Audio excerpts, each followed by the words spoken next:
Hello and welcome to Talk from Superheroes. Hey everybody, I'm Andrew Ivamy. And I'm Diana McCullum. And you're listening to Talk from Superheroes, where every week we discuss a piece of heroic television or film.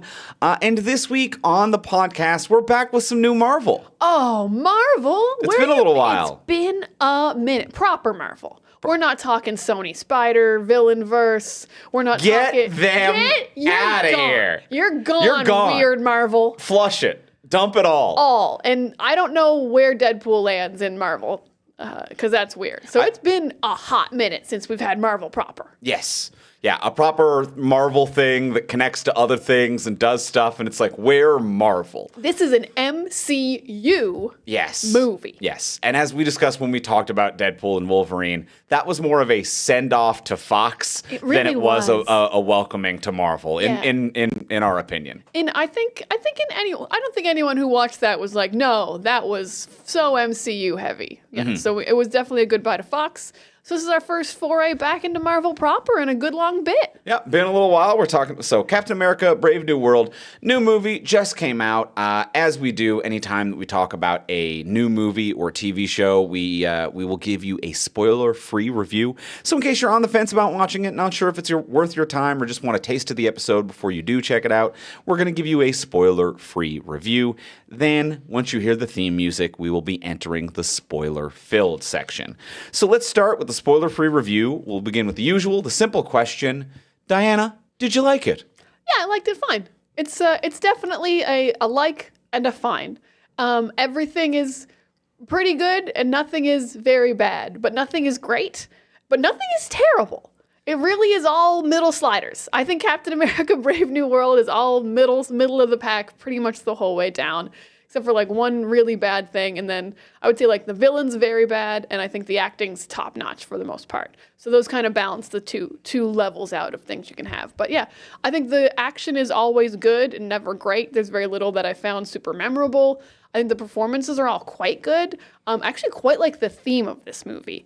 We'll talk about that after the spoiler-free review, of course. But I think the theme is nice. I think it's too hammered in, but also maybe people need that. It's never quite super fun, but it's also not super serious, and it's not trying to be either of those things, but it is just kind of walking this line of like, I don't know if I'm supposed to be really engaged right now or just having like a popcorn movie. And and the plot's kind of just whatever. The plot's a little whatever. So yeah, it's fine to good. Yeah, go see it if you feel like it. If you like Anthony Mackie quite a bit, go on ahead. So these are my feelings off the top. Captain America, Brave New World. And now Andrew is going to tell us, did he like it? I'm a little bit less than you. I think it's fine. Mm-hmm. It's a little messy. It's messy. It's messy. I agree with you. It's kind of all over the place. This is maybe kind of like a middle ground popcorn movie. It doesn't have as much to say as Winter Soldier, and it doesn't have that kind of action or anything like that. Like, there's no action set pieces that are like, whoa, the choreography or there's something remarkable or noteworthy here. But it's never a mess. Never a mess. Everything is very adequate, if a little incoherent or heavy-handed or like a little sloppy from time to time, and a little bit of like, we deleted some scenes and now there's some clunky exposition. So like there's a couple of like, there's some messy edges around this, but for the most part it's adequate. It's reasonably well assembled. Yeah, the fight choreography's okay. I think some of the performances are great. I do agree with you on a couple of the performance aspects of it. And yeah, the writing is a little bit all over the place. The writing might be where this is the messiest. Mm-hmm. But even then, there was nothing egregious about the writing. There was no scene where I was like, there was nothing where I was yelling or internally screaming, where I'm like, this is incomprehensible. That's so stupid that you're doing this. Just a lot of stuff where I'm like, oh, that's kind of silly, and compared to where I thought you were going with this. Are you trying to be silly? I don't know. So just a little bit of confusion in its messiness. And sometimes it's messy, not even in a silly way, but it's like, oh, we're here now. And I understand why you would come here, and I know what clues brought you here, but nothing in the story felt motivated to get us here right now. Like, why are we at this camp now? And why are we here now? Like, oh, I guess because you decided we had to be. Yeah. And that's just a little messy in itself, not having, like, good motivations. Not being silly, but just Right. not being like, we gotta go here next. We've got to These be are over here. clearly the clues that are driving us forward. Yeah. Nothing like that. Yeah. Yeah. So yeah, it's adequate and like a little bit messy, but not a mess. Not messy, but not a mess. I agree with that. That's how we'll describe Captain America: Brave New Yeah. World. Messy, but not a mess. And can it be spoiled? Can it be spoiled? I mean, maybe. Yeah, sure. There's some stuff you could spoil about it. Not a whole lot if you've seen a trailer or a poster. Yeah. But yeah, there's a few little things. Yeah, I agree with that. It can be lightly spoiled. Nothing like huge. There's a couple twists and turns where it's just like, hey, is that a gun? It is. Wow. Like there's nothing too crazy. It's a movie. It's a movie. It's not as much of a spy thriller as Winter Soldier was of the Captain America saga. So it's not that much of a spy thriller. And then there's maybe like one Marvel Easter eggy type of thing that actually did catch me by surprise. And I was like, oh, I didn't know you were doing this here.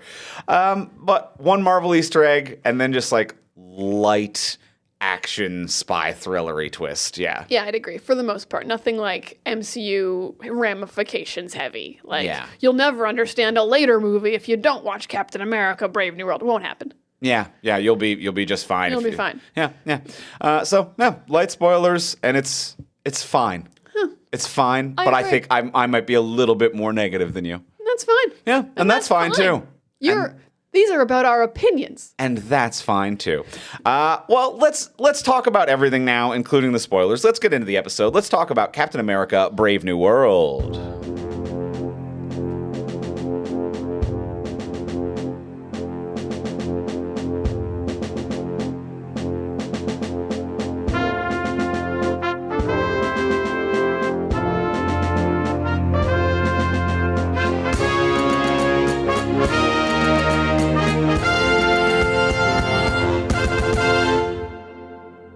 All right, we have seen Captain America: Brave New World. We're relatively on the same page about it. Yeah, we're pretty much on the same page. At the very least, the same chapter of a book. We're at least on the same chapter. If not the exact same page. Yeah. Well, I would like to kick things off with just one of my big positives of this movie. Love it. One thing that I truly loved, unadulterated love, not a single flaw, come at me. Carl Lumbly as Isaiah Bradley is just a revelation. It's so fun and powerful and emotional and grounded. He was also one of the highlights of the Disney Plus series that they did, which like that series had ups and downs. But when we covered it, we were like, holy shit, the episode and scene that he gets is just incredible and grounded in reality and emotional truth, and you feel it. And every second he is on screen in this movie, this feels like an incredibly performed, like emotional, sincere, truly has something to say movie. It's remarkable. Truly has something to say, but also just a performance where I'm like, yeah, you did go to jail for 30 years. You're traumatized, but also you're super strong. I believe everything about what they've told me about the character, what he said about himself, and what the movie shows me about him, to the point where I'm like, ever forget someone's an actor? I'm like, yeah, Isaiah Bradley, that's him. He is that man. He is that man. Yeah. He is so good. And I love this, like, sneaky way he's just joining all the franchises. He's like, I'm also Martian Manhunter. God, he's been such a good, because he's original, like, OG Justice League Martian Manhunter, which is so incredible. And then he got to play Martian Manhunter on Supergirl as well, which was so great. But we're talking about Captain America: Brave New World. But yeah, like, when he is, like, running and then Sam stops him and he's like, I can't go back to jail, I was, like, seriously haunted. I didn't know what was going to happen. I thought he might, like, run and get killed in that scene. I thought he might want to get shot. Like, any movie that wasn't probably a black-led superhero film would have killed him in that scene, probably. And I'm glad they didn't. I thought that they might have, and that itself would have been the commentary that they were trying to make. But which is commentary. Yeah. Which it would have had something to say about that, or at least I hope it would have if it had went that direction.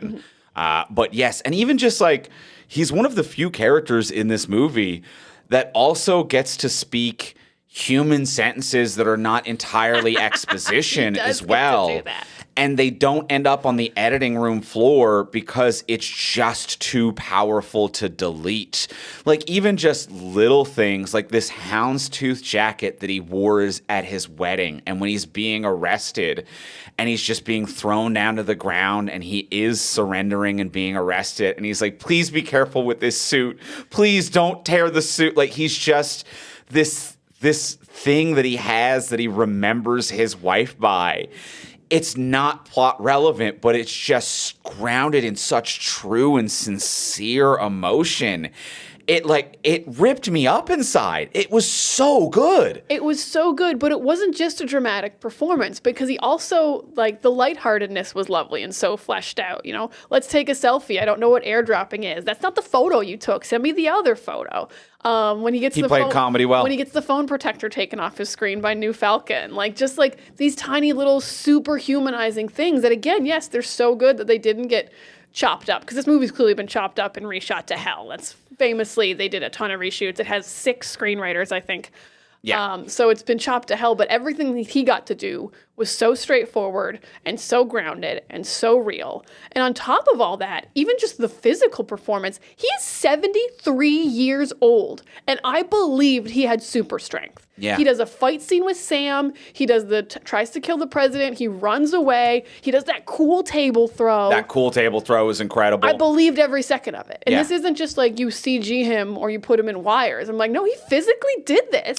At 73 years old, at half his age, I don't think I could do any of it. Wild. And I think a few small movements from stunt people, but for the most part, he is doing a large amount and might, frankly, have the best and most grounded action in the movie. Yeah. Yeah, not only did I believe that he was that strong, I was worried when he's like mind controlled. I'm worried about how strong he is. I'm worried about the room that they're in. Like, I'm sincerely concerned for how all of this is going to play out. Anytime he is on screen, whether he is calm or funny or dramatic, no matter what he's bringing, he's also bringing an underlying feeling of tension that a lot of the rest of this movie lacks. And this movie has a Hulk. You know what I mean? Like, there's a Hulk in this movie, and still when he is on screen as Isaiah Bradley, I'm like, I don't know what's going to happen, and it could be him breaking out. I was expecting there could be him breaking himself out of prison any second. There was just an inherent tension to his character. Yeah, especially when they said, when he said he wasn't going to go to solitary. I was immediately like, well, he's just going to actually physically break out. He's a super soldier. He's just going to leave. But they didn't do that. But like any moment, you would believe he would do anything, and all of it would feel justified and real. Yeah. Incredible performance. Incredible. Amazing. Incredible. And a performance so powerful that it survived the reshoots and edit. Because it doesn't feel like any of his stuff is reshoots. No. It feels like it survived all the reshoots. So much of his stuff, other than, you know, the initial concept of he was mind controlled, tried to kill the president, and then got arrested, and now Sam wants to clear his name. Those are the only plot relevant things. Stuff where it's like, I'm not going back to solitary. We're moving me out of my cell. I see that these other people who were involved in this are killed. I miss my wife. I'm bad with technology. None of it. And he's the only character in the movie that has that richness. Everyone else is just speaking in exposition and Wikipedia entries. You know, everyone else is just like, well, I've got this suit on loan from the Wakandans. You want to call up the Wakandans? Well, it absorbs all of the power and then it shoots it back. That's something that you could do, but I wouldn't want to go up against someone like a Hulk. Now, the Hulk, when he was in the Harlem incident, had to fight the Abomination. Some might know him as Neil Blomsky. Now, Neil Blomsky has been arrested and has since been reformed, but we don't have to worry about that but then, like, Isaiah walks in, it's just like, I miss my wife. And I'm like, thank you. Thank you. Thank you for being here. Oh, my God. Humanity and a character who feels like he existed before this movie started.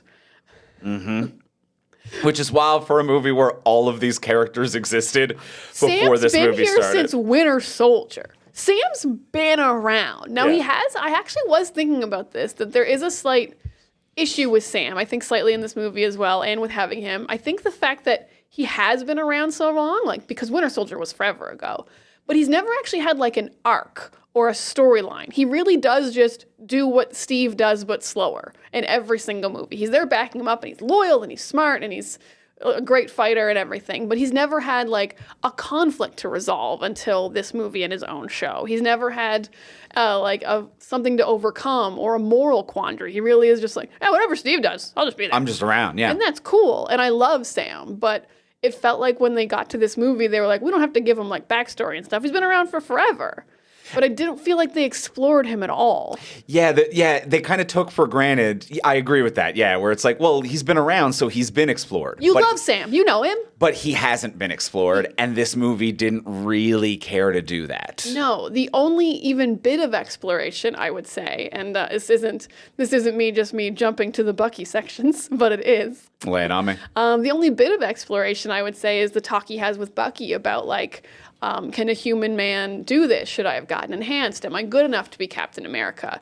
And it's a nice scene, but literally, as much as I like Bucky, I'm sitting there and I'm like, this was episode 5 of the show.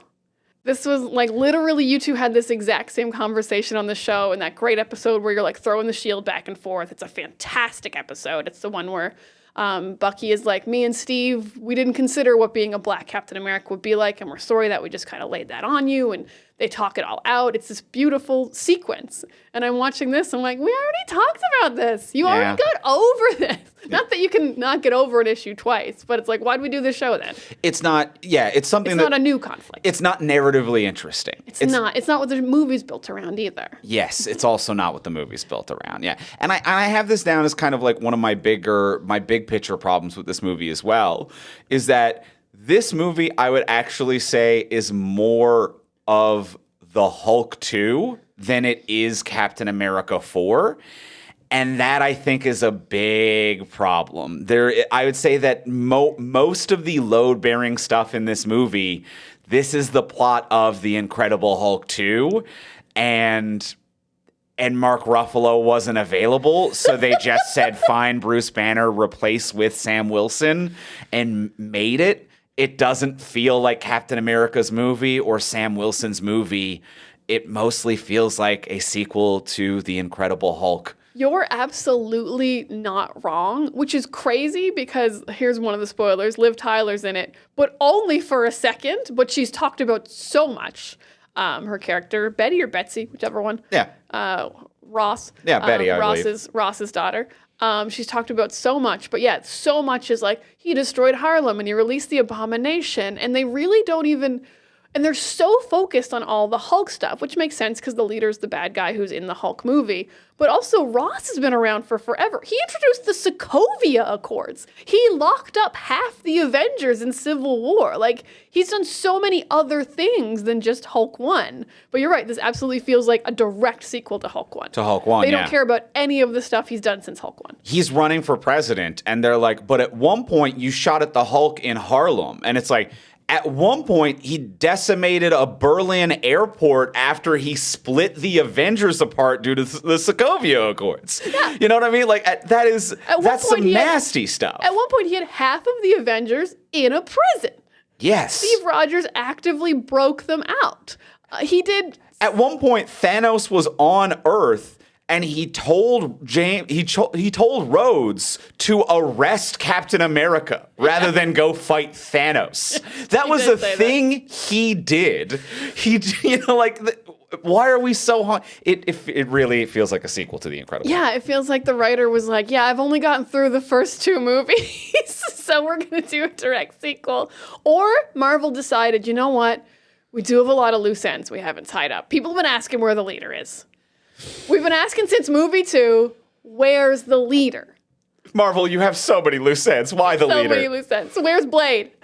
Where's so many? Where's so many? Where's every post-credit from the past phase? We've talked about this before, but yes, literally no end credit has had a payoff since the last 2 phases. And so the leader is the big bad, I guess, in this-ish. It's kind of a Civil War storyline where the leader's like, what if I sow dissent and you two will fight each other on television and that will be bad for America?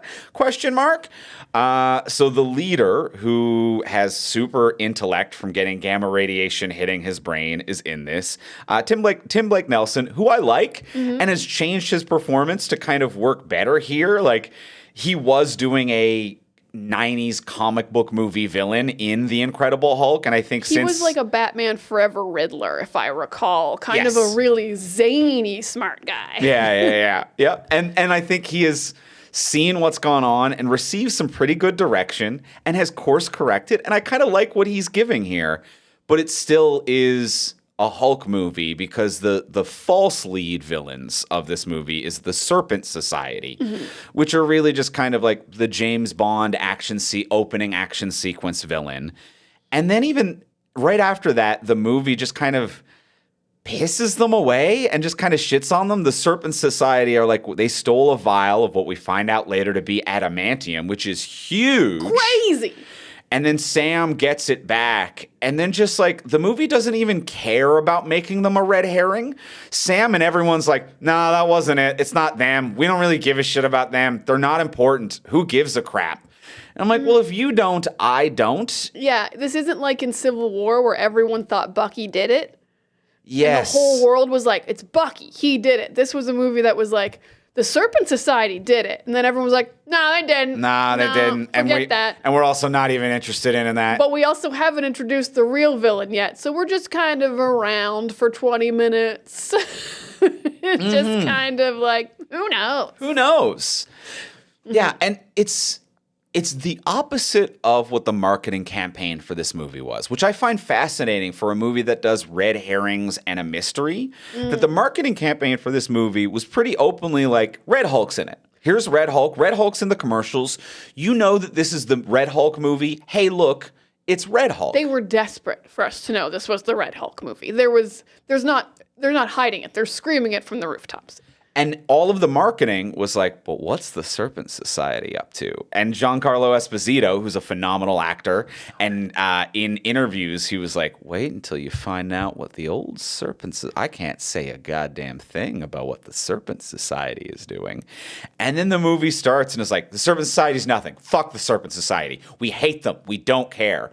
But what do you think's happening with President Ross? And I'm like, Red Hulk. We know it's Red Hulk. This isn't a mystery. You've spent the whole movie playing out this mystery that we know the answer to because it was in the promotional materials. And the thing that you set up to be this big mystery, you just kind of shat on really quickly. It's crazy. I mean, good on Giancarlo Esposito for reading the room and being like, I've got to add a little bit of intrigue and lie. He nailed the marketing. Him in press interviews wrote better intrigue around his character in the Serpent Society than the movie brought to their characters. Because as someone sitting there watching this movie, I mean, I really wish I could go in blind because if I had not known Red Hulk was in this movie, that third act would have been crazy. Yeah, it could have been a little bit more lit. Yeah. If I had no idea that like what the pills were going to do or what was happening and there was literally no clues that he was about to Hulk out, but then I'd be like, oh no, of course the leader, he's a gamma guy. Of course he would make another Hulk. I would totally buy into it. But yeah, just absolutely so literally the whole time I'm just watching the movie and I'm like, when's he going to Hulk out? When are we going to get to the fireworks factory? Yeah. Where's Poochie? Where's Poochie and when are we going to get to the fireworks factory? And the whole time I'm just like, guys, Let's get there. I saw the posters and the trailers and the open discussions with Harrison Ford about being the Red Hulk. Yep.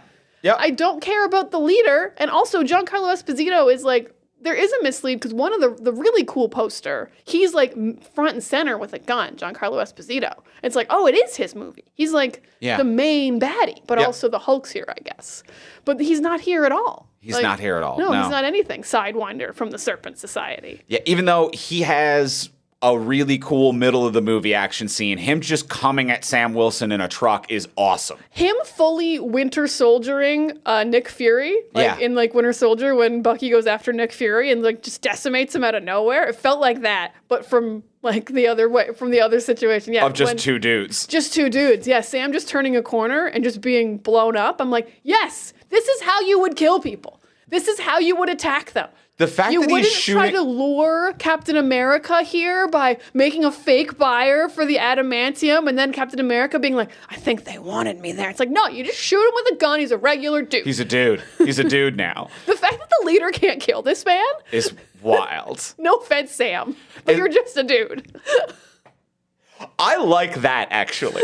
You like that he can't kill him because he's just a dude? I like that as much as they like made the leader more of a fit the MCU, a little bit more grounded as much as a man with a gamma radiation brain being super smart can be.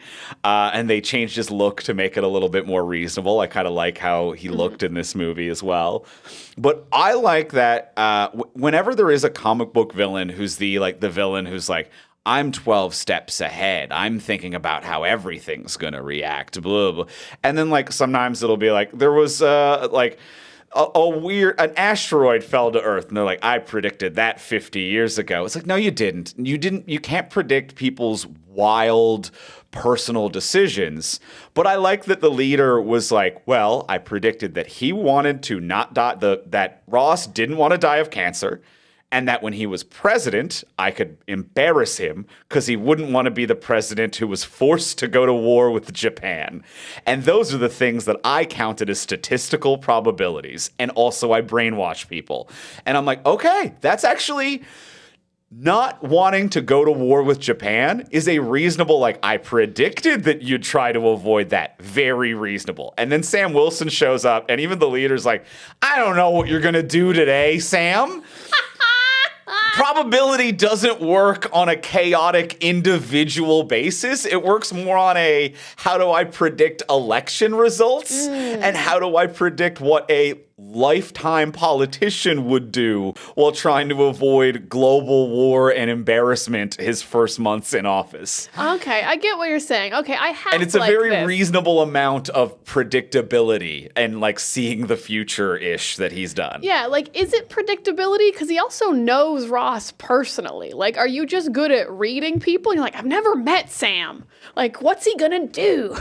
Maybe that's part of it. He just does whatever Steve does. I don't have enough individual data when Steve's not around.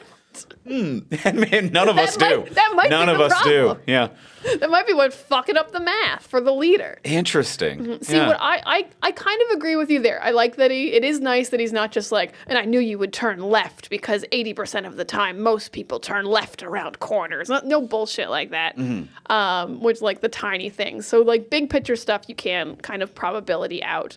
But I guess my biggest problem with the leader is just, like, how convoluted the plan is for what he's trying to do.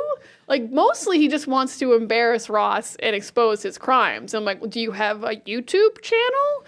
It seems like you have everything you need to just do that. Eventually, that's what he does. He just gets caught and he releases audio proving that, like, that Ross tied him up, or, like, not tied him up, but, put him in jail for years and captured him against his will and, like, held him without trial. He's like, no, I have absolute proof of this and I'm just playing it right now. I'm like, well, you could have just done that like 2 hours ago. Yeah. I don't think we had to do all of this. I feel like you could have brainwashed one dude in the room with the president to record the president. I feel like, yeah, the brainwashing was way too easy. Like, that was another thing. Yeah, like, because at first... It's a bit hand-wavy, yeah. At first, they gave the impression that this guy needed your, like, brain scans in order to have, like, brainwashed you at all. Like, he had Isaiah's, which I would believe, because Isaiah was experimented on for 30 years. And other people's who I guess were in the Secret Service. But then as it went on, it seemed like just anyone could get brainwashed when a song played. Yeah. It was really way too easy. I'm like, do you know what they had to do to Bucky to brainwash that guy? There's a whole chair, there's a bunch of words. There's things involved. There's really a lot involved to brainwash a person. It can't just be like, dee-dee-dee-dee, I'm Mr. Blue. That's not anything. Yeah, that's not anything. That's not even blue dabba dee ba da die. No. And then sometimes they just kind of give up on that as well. Like the whole side plot of like these commandos Sam knows and he's getting them to look into the pills and then they do. And then they get killed and don't look into the pills because the leader is there. And then like one of the commandos who takes the call decides to walk just a weird amount of distance away from everyone and then gets heart attacked with a sonic machine that we just got introduced. There's just a lot of messy stuff around this. Really messy. Yeah, I assume that was another reshoot and I can't understand why it would need to have been changed up. Like, was the audience asking, what happened to Sam's military friend? Did he die?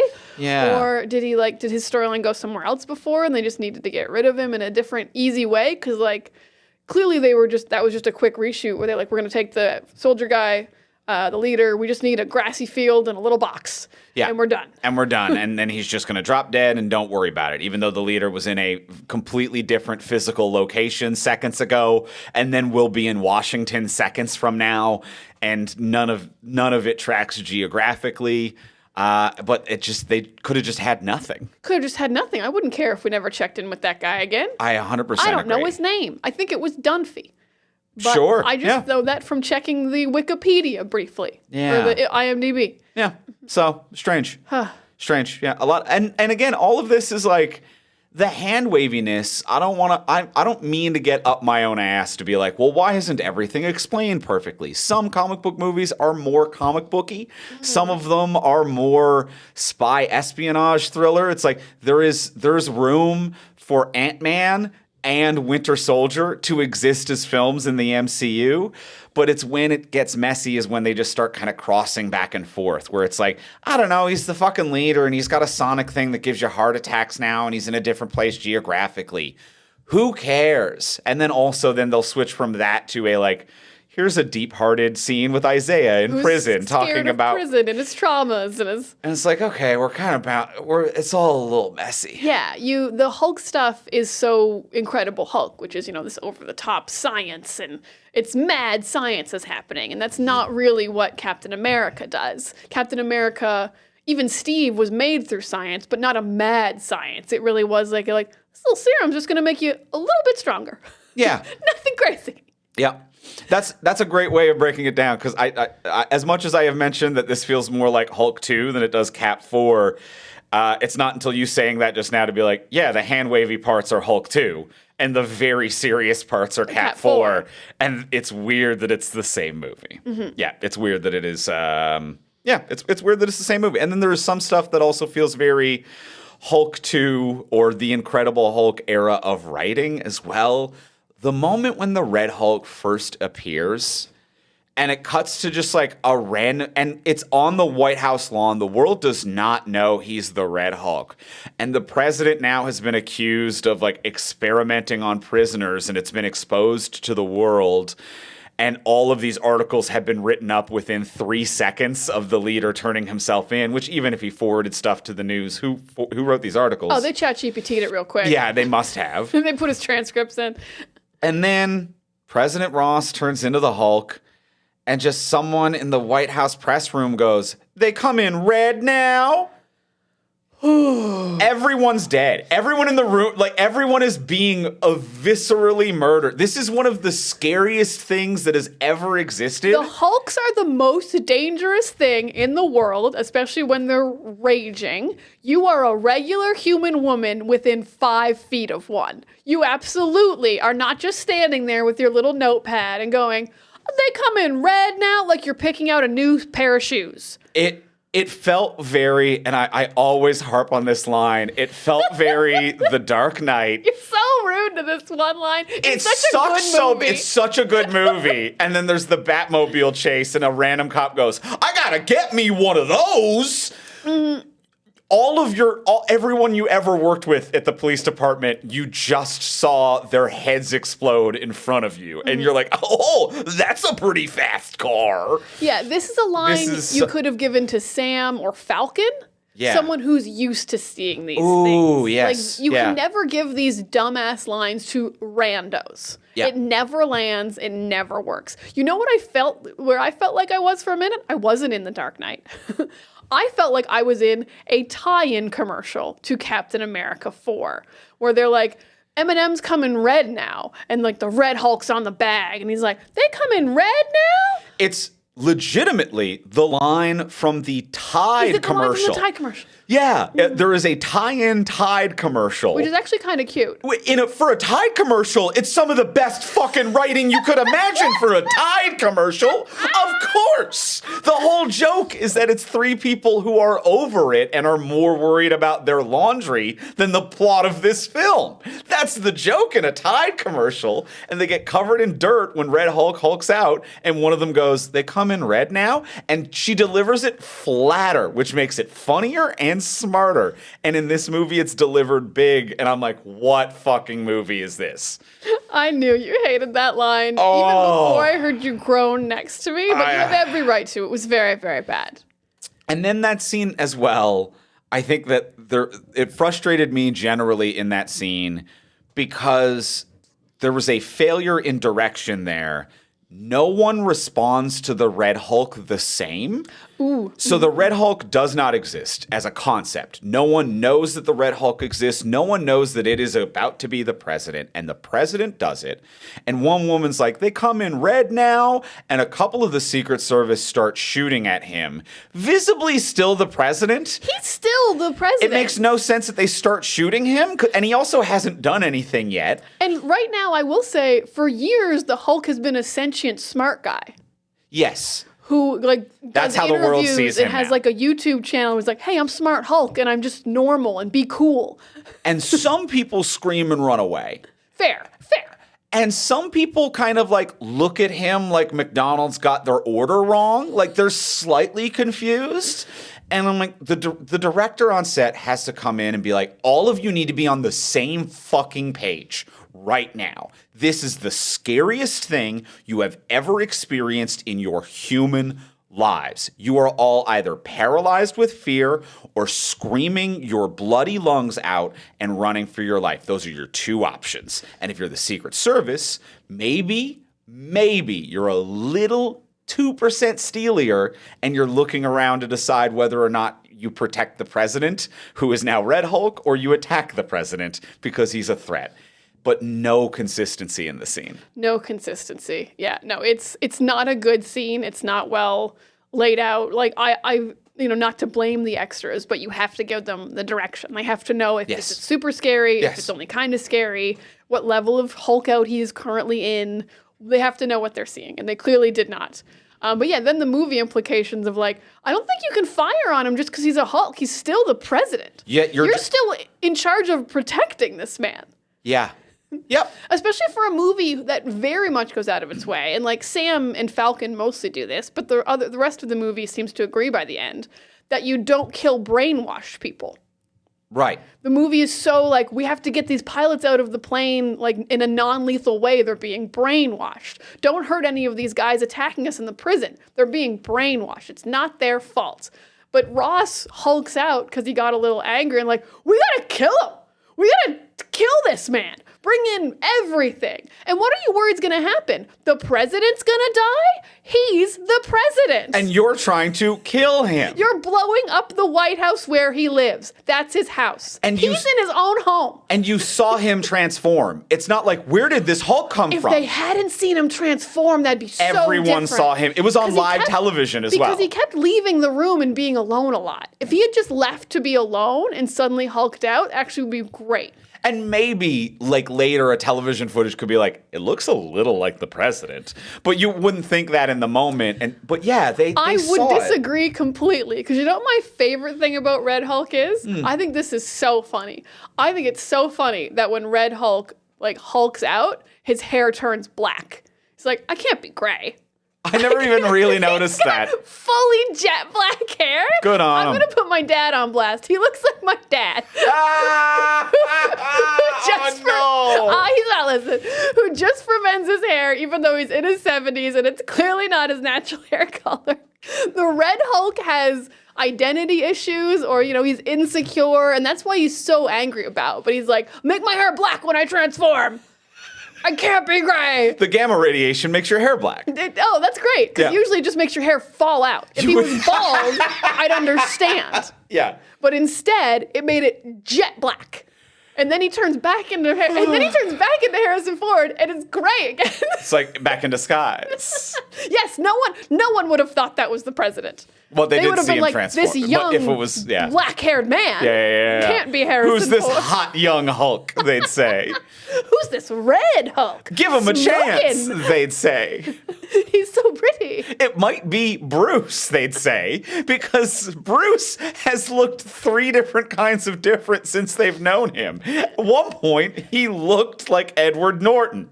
At another point, he looked like a really big Mark Ruffalo. Then he reached a middle ground where he looked more like Mark Ruffalo Bruce, and he's not quite as big as he used to be. Also, his shade of green has changed a lot over the years. Also true. Endgame Bruce is like a very light to gray. So, the way that Superman is affected by kryptonites, I would also just assume, like, oh no, Bruce is attacking the president. But we saw him transform. Yeah, we saw him transform. Yeah. Also, She-Hulk is a known oddity in this universe as well. Yes, she's super well known. Super well known. A lawyer. So, like, if he transformed, they would just be like, oh, are you going to just... The majority of Hulks now are civilized speaking people who are just strong, and he's still the president. It makes no sense. He could just be President Hulk. The head of his Secret Service, this woman, as soon as he turns, she pops him in the chest with every bullet. And then someone on the radio is like, what are we going to do about the president? And she goes, it's my job to get these people out of here. And she just like grabs some random people and leaves. I'm That's like, not her job. That's not your job. In no way is that that's actually not your job. It's very noble and it's cool that you got them out of there. But it is literally not your job. If you looked at your job description when you got hired, it says protect the president. Yeah, if shots rang out at a presidential press conference and the head of Secret Service just started grabbing random reporters and was like, this is my job, everyone would be like, wow, we blew it. Gaslighting, man. We blew it so bad with this one. Okay, all right, well. Positives. Yes, I had other positives, but you take the lead. I mean, since we're kind of on fight scenes, I will say I actually think the fight with Hulk and Sam is just the right length and quite good. Like, you know, the Wakandan armor can only take so much. I'm glad they didn't drag it out and make this like a super long fight scene because I'm like, I don't believe Sam could hold up a super long time against a Hulk. No, you can avoid punches for a bit, but once one lands, you're dead. And your vibranium, you know, can absorb them, thankfully. But yeah, you're dead pretty quick. So I think it was a good length. I was annoyed that the vibranium wasn't doing the energy shoot off more often, but other than that, it was cool to save it till the end, I guess, for one big explosion. And I really loved when the vibranium got hit with like one Hulk punch and was like, what the fuck was that? It was actually really cool. It actually vibrating for the first time, it not being able to absorb the vibrations was pretty neat. Really nice how strong the Hulk is, kind of acknowledgement. And I really liked the air battle between Falcon and or I guess he's Cap and Falcon and the jets. Yeah, that wasn't bad. Yeah, I really liked it. Trying to blow up the missiles before they hit the Japanese fleet, having to do a sacrifice play because you're too close to the missiles exploding, getting the pilots out and not killing them. I really like a brainwash plot point of not having to kill brainwashed people because it really gives stakes and it allows a hero to kind of lose a fight sometimes without you thinking less of the hero. It's like, why can't Sam just blow up these planes? It's like he can't kill the pilots. It's a superhero classic for a reason. They're brainwashed, don't kill them, give them a bonk on the head, and then get them somewhere safe. And then, oh no, the villain got away while I was doing head bonks and getting these people a safe place. Because I couldn't just kill them all because they're not actually bad. I think it's classic. It works really well, and I think it works really well for especially like ground level like fight guys who aren't like super enhanced just because like it's easy for just be like, well, he's got all this armor, he can just win every single fight. Why would he lose? It's like, well, he can't kill these guys. Yeah. So it gives you a nice built-in. So yeah, I think those two fights are actually pretty good. Until then, it's kind of just like, yeah, these fights are fine. These fights are fine. I'd say like, yeah, the fight highlights is Isaiah trying to kill the president. It's a cool highlight to me. I don't really think of it as a fight. Yeah, it's not a huge fight. It's cool. Sidewinder coming at Sam in the car scene is pretty good. He's so good. Yeah, and then the rest is like adequate and stuff. Like, yeah, I agree that there's some fun things there in the aerial fight. That like hallway fight where they're like, look, she's widowing. And I'm like, none of this is anything. Ooh, this girl sucked. Yeah. Well, let's stay on positives. All right, let's not dunk on that just No, I didn't yet. mean to get into that. You know what? That's on me. I held your hand and brought you there. And then you were like, look at this negative I brought you to. And I was like, not this room. We'll close that door for now. We'll close that door for now. But yeah, I agree. A couple good fight things. The rest adequate. The air stuff worked out pretty good. I think that one of the tone things that I did really enjoy, actually, I liked the Celestial being a thing. I felt really good about this, where I was like, finally, like, it actually feels like This feels like the MCU I like, of like you're addressing things that other movies did, but using it as setups to leap off of rather than just listing Wikipedia facts, which a lot of the times it can feel like, to be like, hey, we're reading the things from previous movies at you. Mm-hmm. And this felt like, hey, we're actually building a thing of like, it's the Indian Ocean and we have India and Japan and the US, and we're all talking about how we're going to treat these resources. And it's a genuine plot point from the film, and it's something, and I liked the tone around the celestial coming out of the earth. I think that was a cool tone, a cool middle ground they struck with that. I completely agree. Even though I didn't like Eternals very much, like, it's a fact that there's a dude in the ocean. I actually really like that they're finally addressing it in a way that isn't a joke, because usually when these movies are referencing like big events, it is either just a like reference to make you go like, ooh, I saw that movie they're referencing, or it's a joke. You know, most of the stuff in like Spider-Man 2 are blip jokes. It's like, you're not actually 21, you're only 16 because you got blipped. Ha ha ha ha ha, we're mentioning the blip. It's kind of stuff like that isn't actually relevant to the movie. It doesn't matter that you got blipped for 5 years. It's just a fun thing we like to point out.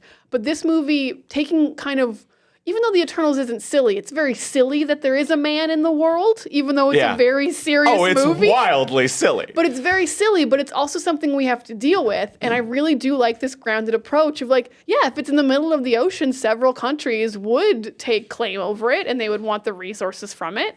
And it's a great way to introduce adamantium as not having existed before, because this is a brand new entity in the Marvel universe. I think it's brilliant. Yeah, and that was my other big thing there. It's just like the tone they struck for introducing adamantium. I think that rules as well, for them to be like, we took a thing from Eternals, we've made it a geopolitical plot point.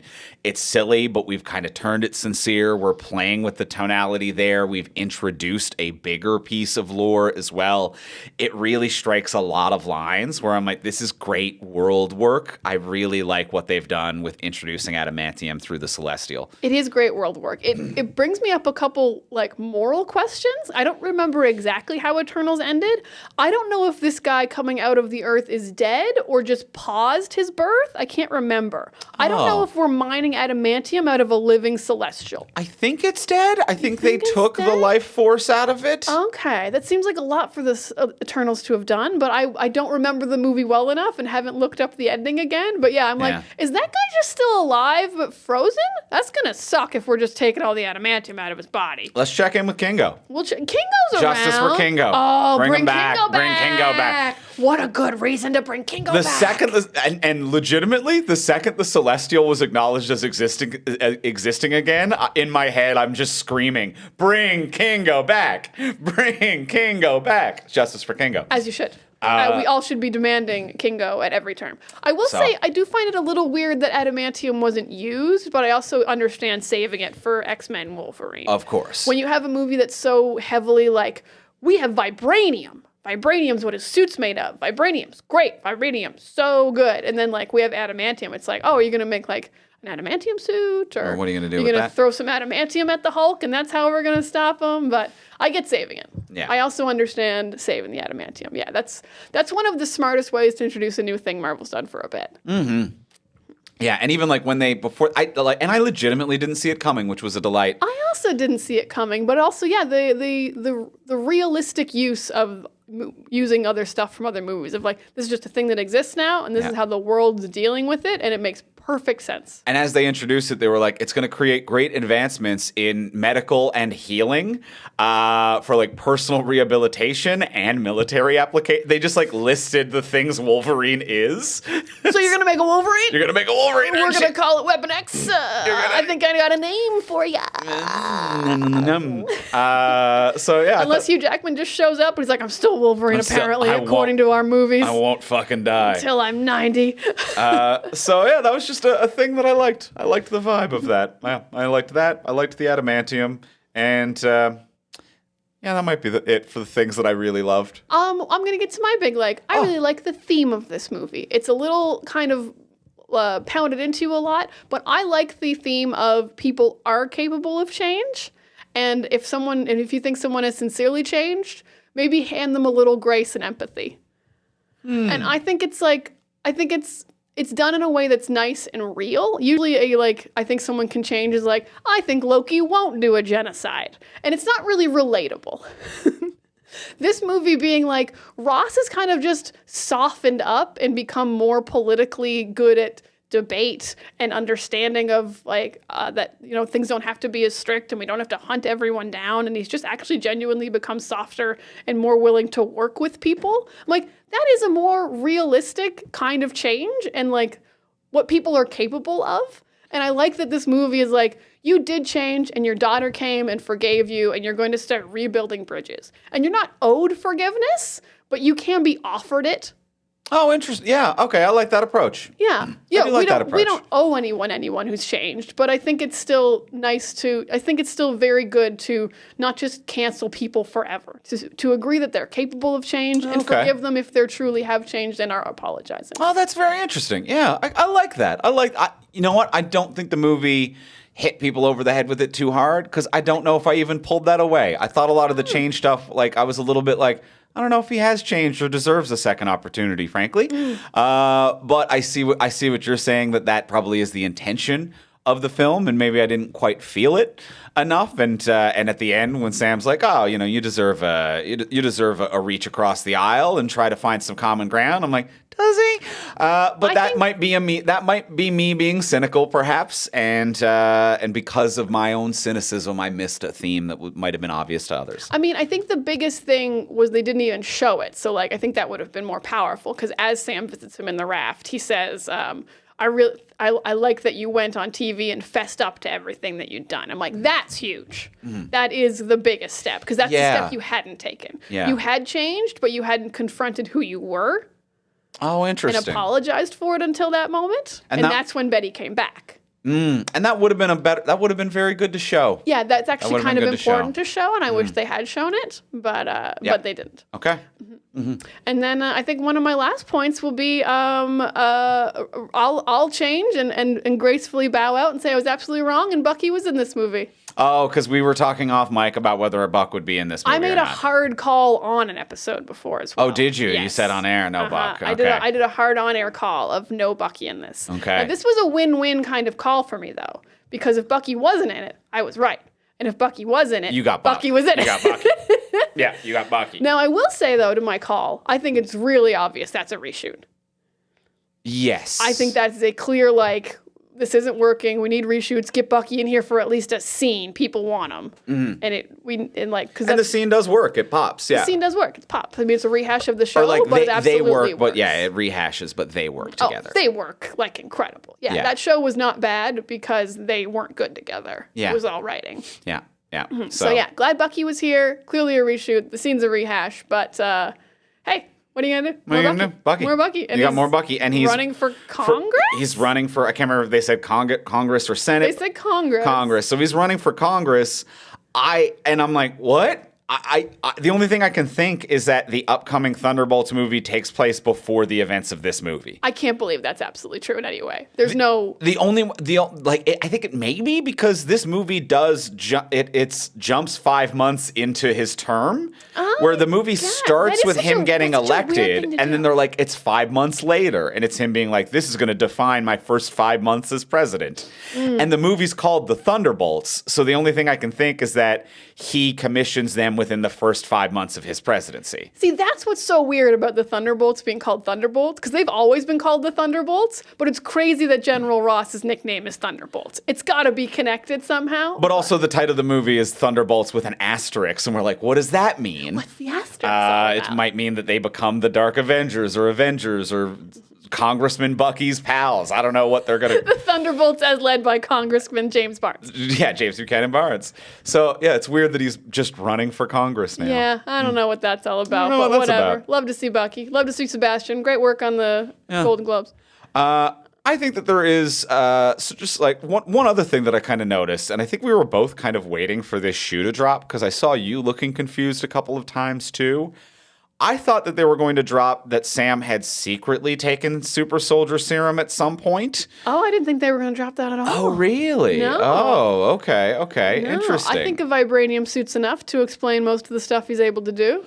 I agree with that. To be like a vibranium suit. You're Black Panther. Yeah, it'll absorb the bullets. It'll absorb the this and that. When he's fighting one of the Serpent Society guys, that dude is just like, you broke your rib right now. And he's like, it's fine. And he's just like, never brings it up or is wrapped up. A broken rib's a problem. It is, and I don't know how it got broken because he was in the vibranium suit in that scene. When he fights Giancarlo Esposito later, he's just in regular clothes, so that made sense to me. But I'm like, how did you break his rib in a Black Panther suit? And like, unless like, I think the suit's not vibranium. It's just the wings? It's just the wings. It should be the whole suit. But either way, he has a broken rib and is stabbed twice. And there were just like a couple of consistent things where I'm like, so are you a even the aerial battle, I get that he's got a suit and stuff now, but he just with his human arm hucks a shield that catches up with several surface-to-air missiles and bounces off of them. That part was ridiculous.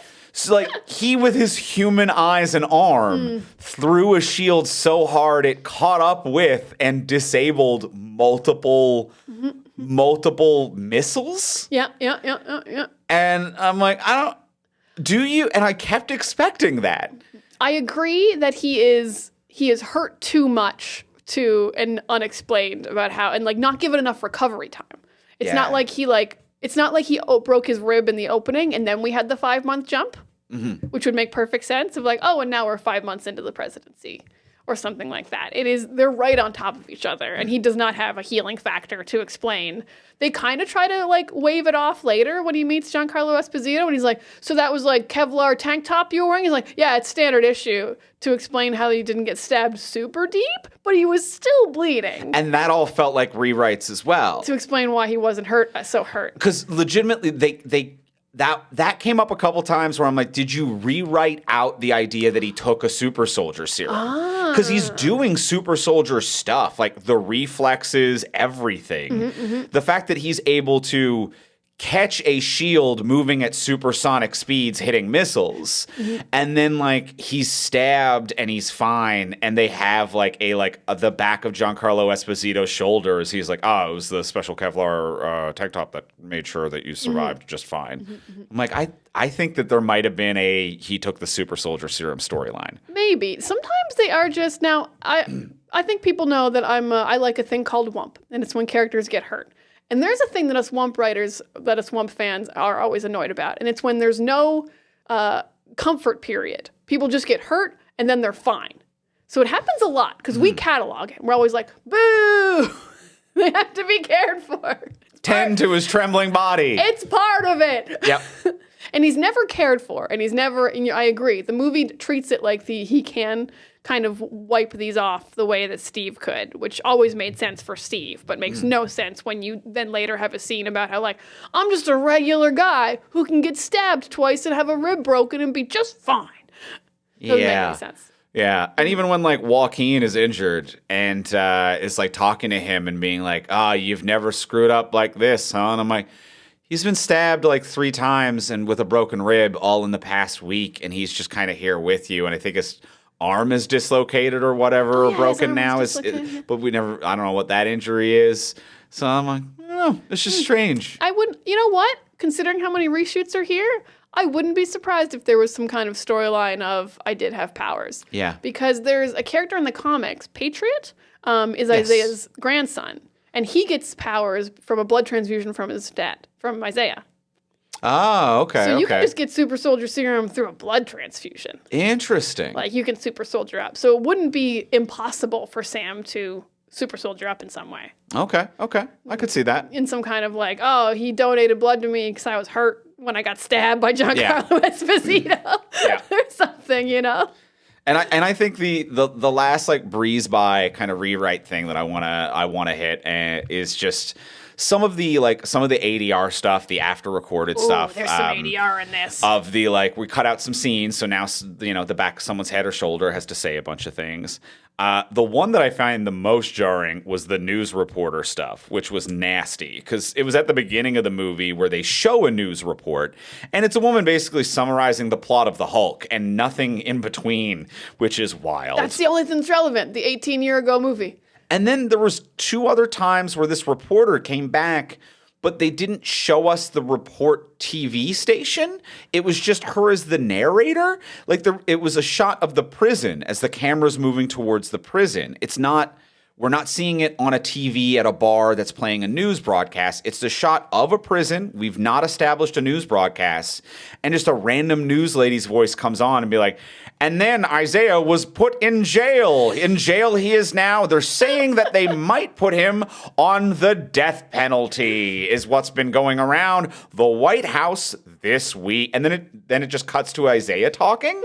And then there was another moment later where it also reviewed the plot we had just seen, but we also didn't see a news broadcast where it was just it cut seeds and it was Samuel Stern, also known as the leader, was arrested this week while I'm but we just saw that. It's very, very strange.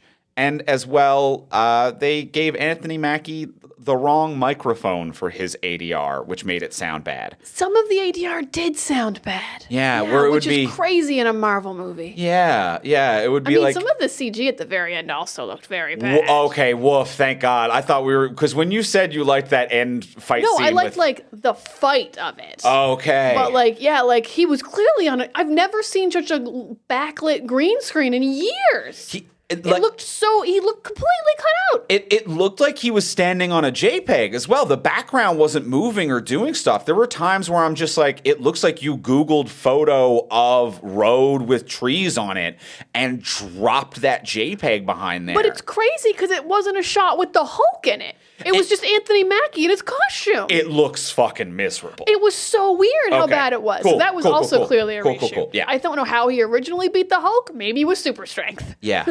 But in this reshoot, he did it through the power of his, the fact that he's empathetic and he used to be a counselor, which actually is a nice ending. But clearly a reshoot that looked terrible. Yeah. And I agree the ADR sounded bad a few times. Yeah. It didn't even sound bad. It just sounded different. It was just bad. Yeah, it didn't. Bad. That's a kind of bad. That's not acting. That's just bad ADR. Yeah, it was real Simpsons Mr. Black kind of a thing. A few moments of just Anthony Mackie being I need to get to the White House in order to stop the president who's now over there. And all right, now I'm back at the White House. It just sounded definitely happened a few times. A different distance and a different microphone.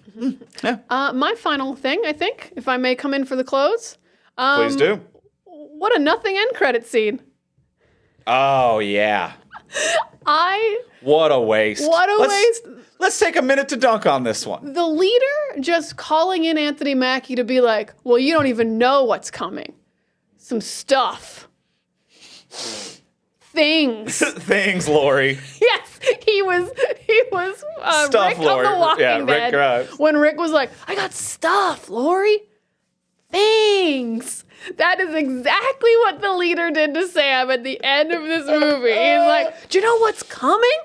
Stuff.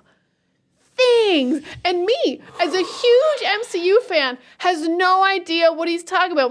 Do you mean the multiverse? Do you mean Doctor Doom? Do you mean Galactus? Do you mean the X-Men? What are you talking about? This is so vague. I think he's clearly talking about Doctor Doom. You think he's talking about Doctor Doom? I assumed he meant Secret Wars or something. Which it would be Doom or whatever in this scenario. Because it's okay, that's fair. You know what? It's him talking about the multiverse / Doctor Doom. Okay, fair enough. Yeah. All right. Yeah. But just it's that annoying vague thing that super villains do that are super smart. They're well, you remember when I called it 8 years ago? It's that vague thing you said? No, you didn't call this. Yeah. Yeah, you didn't. When Secret Wars happens in 6 years and the leader's I told you, Sam. I told you it was coming. I'd be fuck off. Yeah, absolutely fuck off. And also, he's late and wrong. If it is him being I've done the math and at some point there's going to be a multiversal event, You missed it, dick fuck. Spider-Man wiped your memory of it, you dumb bitch. Doctor Strange did it 4 times over. There is an Ultron with the Infinity Stones who has saved the fucking multiverse with goddamn Captain Carter. You don't know shit about fuck. We're tired of Deadpool saved it. Loki saved it. Connected them all into one big one or something. I don't even know what he did. We're sick of it.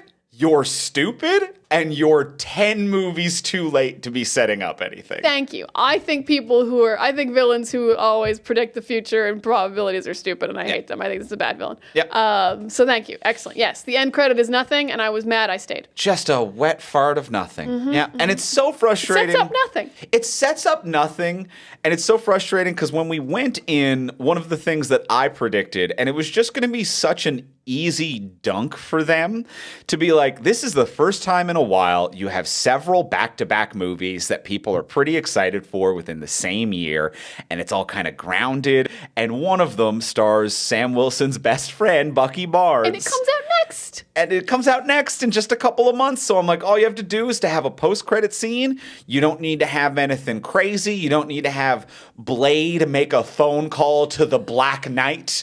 All you need to have is old Bucky Barnes walk in and be like, I'm looking for some advice on how to be a leader.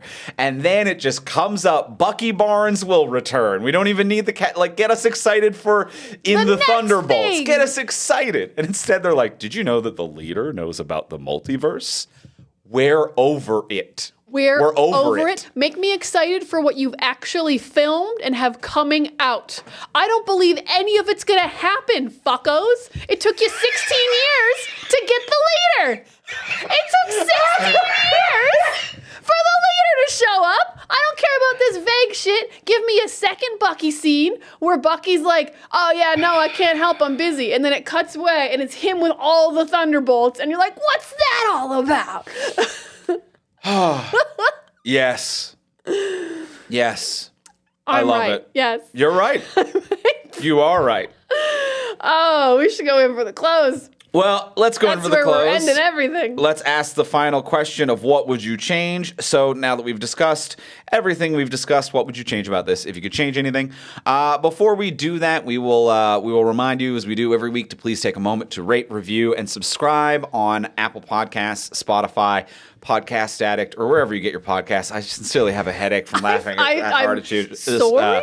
No, you came in with the right take heat. a minute. So please leave a review. My head hurts. Leave a review. Where do you think? What do you think the leader's predicting? You think he's right? Do you think that there is a multiversal threat?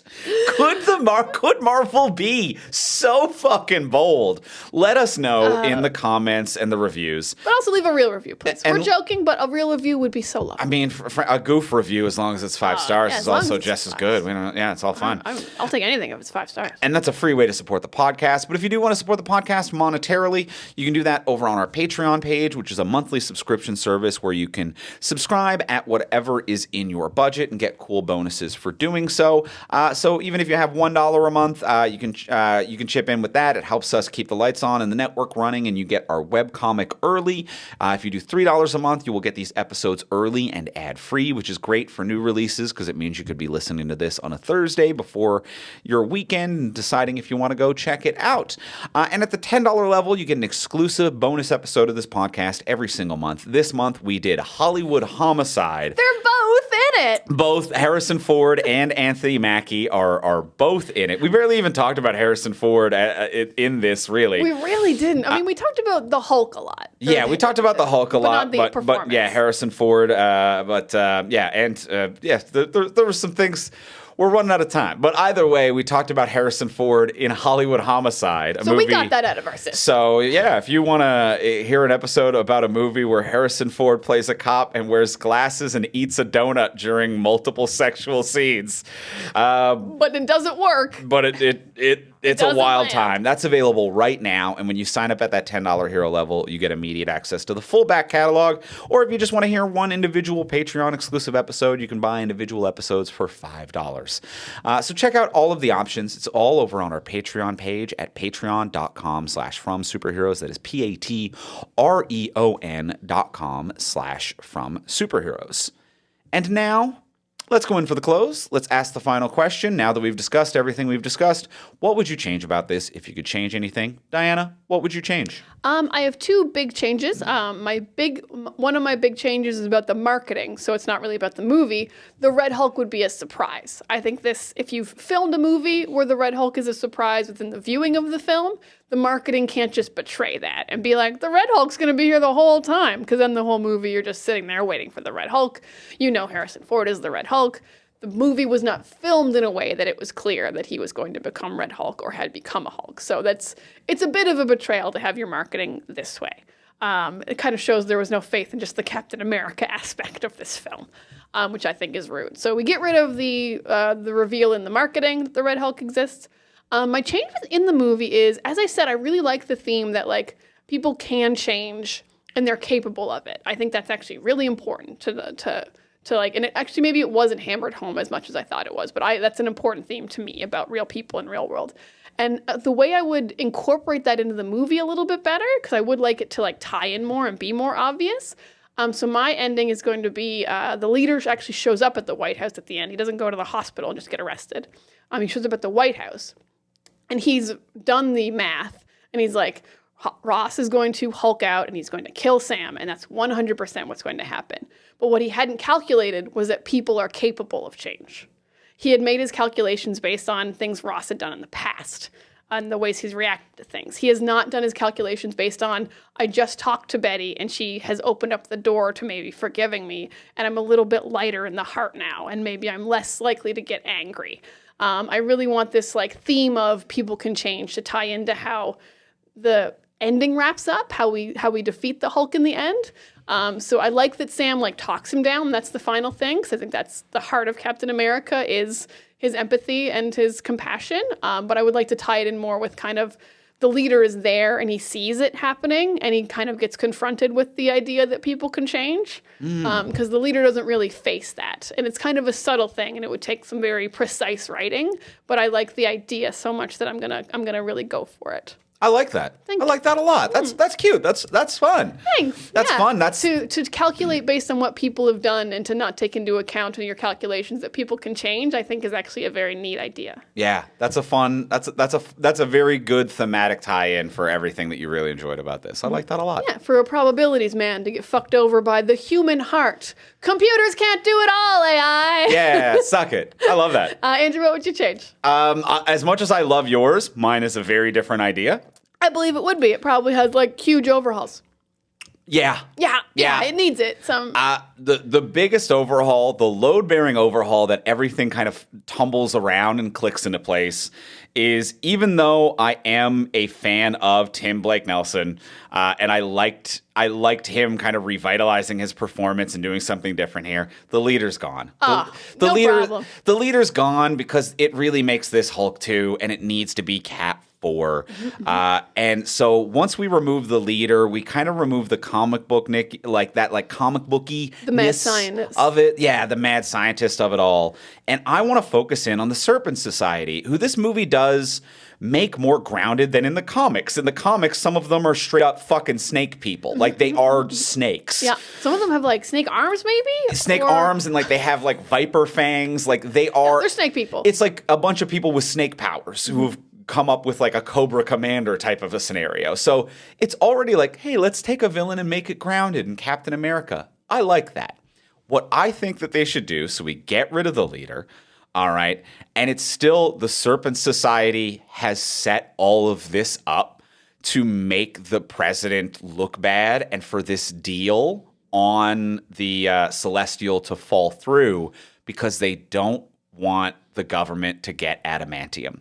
And my idea is that the Serpent Society should all be ex-US military who, like Isaiah, have been experimented on, and they don't want the president and the US military to get another experimental weapon.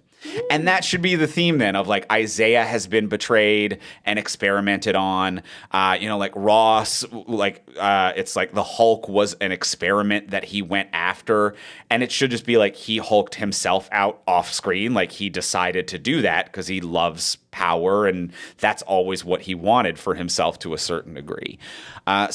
And I think that the tease there, once we've introduced adamantium and why this group, it could be like early Weapon X. Like they don't have powers, but they're experimenting. Adamantium. They're just waiting to get the right resource to make something horrific, and we don't want the government to get it. So I think it should be the Serpent Society, our ex-U.S. military, little tease of Weapon X. They're pissed. And they don't want the president in America to have adamantium, so they're trying to sabotage this deal on the Celestial. Do they have like a brainwashing power? Yeah, why not? I'm fine with that. I mean, because if you just do it through a radio, you don't have to be a super smart guy. It could just be some tech that the U.S. already made. Yeah, it could be some kind of a U.S. tech. You could even kind of tie in, I don't know, some kind of a snake theme there. If you wanted to do what I mean? Charmer. A snake charmer. Yeah. Like there could be this type of thing where they're like, we've got rumors on the wire of the snake charmer is what they call him, but he's the one agent of the Serpent Society we can't find, and it's someone who does brainwashing or whatever. I like that. It's more grounded. Always want more Giancarlo Esposito in my life. He's a great full-length movie villain. He is not a leaper that you throw away to the side. Yes. He's being treated like the leaper. He's being treated like the leaper. You don't treat Giancarlo Esposito like the leaper. No, he's a real ass villain. He's a real ass villain. Yeah. So he should be the star of this movie. Yeah. That's great. Sweet. Love it. And that's it. That's it. I think we both have fun ideas to make this better and fun in a different way. Good for us. Good for us. We've done it again. We've always done it. Well, that is going to do it for us this week. Next week, we are going to be back, and we're going to be talking about the Disney Plus animated series, Your Friendly Neighborhood Spider-Man. More Marvel. More Marvel. They're back this year, baby. They're back, baby. Even though this one was a medium fizzle, but they're still back now. They're not the Sony Spider-Verse. Get it out of here. It's so much better than the Villain-verse. Flush that thing. So we're really looking up. So we'll be back with that next week. In the meantime, if you want to get a hold of us, you can find me online. Most places. I've been active on Blue Sky lately. I'm at Ivimey, Ivimey. You can find me at Words of Diana. And you can find both of us, most places, at From Superheroes. And you can check out our website to find everything we create, fromsuperheroes.com. And we'll talk to y'all next week. Bye.